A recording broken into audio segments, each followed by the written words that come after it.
الله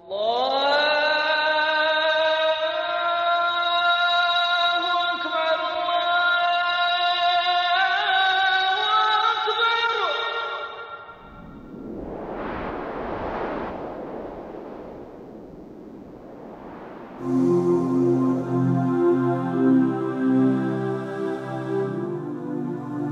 بسم الله الرحمن الرحيم. Alhamdulillah والصلاة والسلام على رسول الله وعلى آله وصحبه ومن والاه. All praises due to Allah, the Compassionate and Merciful.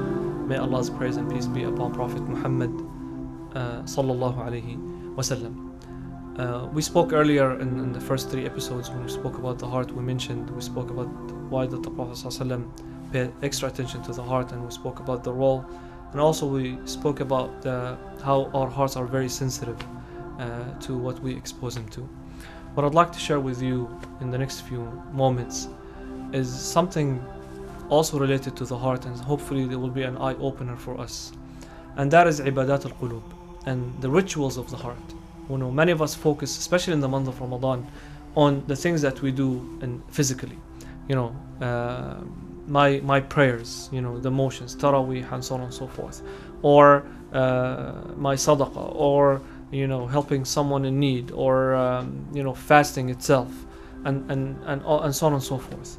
But actually, something really crucial for us to understand and keep in mind, that you know, the more rewarding ibadat, the rituals or things that we need to pay attention to, are the ibadat of al-qulub, the rituals of the heart. Actually, the essence of everything that we do physically, whether it's fasting or praying or so, the essence of it comes actually back to the heart. If I'm not fasting sincerely to Allah subhanahu wa ta'ala, then what's the use of my fast? If I'm not concentrating while I'm praying, how much good that prayer would be for me?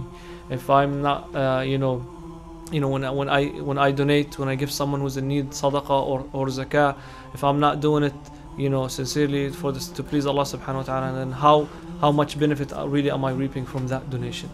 And many of us, focus sometimes on the rituals, the physical movements that we do, or what's apparent to us, and really neglect that other side of ibadat al-qulub. The rituals of the heart are of great importance, and we need to pay extra attention to them. For example, like ar-rida, to be content with what Allah subhanahu wa ta'ala has given us. How many of us are happy with what Allah has given us? I'm happy with my eyebrows, I'm happy with my weight, or with the family I came from. That doesn't mean I don't aspire to be better or strive to get more money so I become rich and so on and so forth. Absolutely not. But how many are content with our condition, situations? Maybe I'm disabled, maybe my child came with a certain disease, maybe I am not able to bear children, maybe I am not I don't come from a rich family. Whatever it is, am I happy with what Allah subhanahu wa ta'ala has dictated for me? This is a ritual of the heart. It settles in this heart, and it's of a great importance. When Prophet Muhammad sallallahu alaihi wasallam went to Qtaish, and they hurt him and hit him, and some of the kids calling him names and so on and so forth, they threw stones at him, and his feet bled, right? He went, oh Allah, if you're happy with me, I do not care. He's satisfied with what Allah subhanahu wa ta'ala has given him. He's happy with that, right?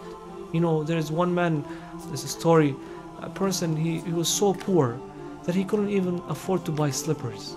So he was said, that's it, I can't afford slippers, what kind of life I'm having? I'm gonna go commit suicide. So he's walking towards the bridge, he was gonna jump, and he sees another man with both legs are amputated, he doesn't have any legs. And that man, he looks at him and he says, Subhanallah, do you see how beautiful this day is? And that man who couldn't afford to buy his slippers, he for himself like, I'm gonna go commit suicide. And this guy has, because I don't have slippers, this guy doesn't have even feet, period. But he's happy with what Allah subhanahu wa ta'ala has given him. How many of us are happy with what Allah has given us? Concentration, prayer, and during salah. How many of us really focus on that? Not just the physical movement, I pray in 1 minute, 2 minutes, or I prayed for 2 hours. How many of us really were focusing in salah? As the Prophet Muhammad tells us, someone would pray and they only get 1/5 of the prayer, 1/10, 1/9, and so on and so forth. Why? It's not, some of it related to the physical movement, but also a big part of it, they're not concentrating during their salah. ليس ليس للعبد من صلاته إلا ما عقل منها. There's nothing for the servant of Allah subhanahu wa ta'ala from the prayers except the part that we're conscious in, paying attention in. Hubbillah, isn't that ibadah? Loving Allah, loving His Messenger. I grow my beard. Why? Because I love the Prophet ﷺ and I imitate him. Right?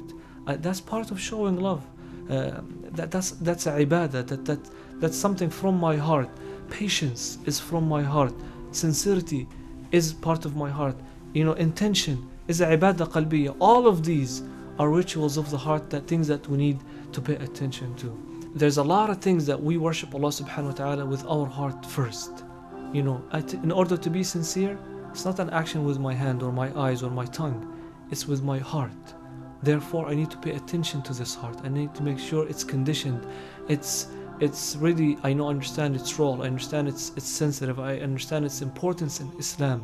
I understand that I need, for example, shukr, to thank Allah subhanahu wa ta'ala, to show gratitude to Allah subhanahu wa ta'ala. That's ibadah qalbiyya. It's not just with the things I do, I manifest it with my actions, but really coming from the bottom of my heart, deeply sincere for the sake of Allah subhanahu wa ta'ala. That's why the heart is really important for us. How many of us think, as much as I pray, I'm focusing my heart, I'm praying with my heart?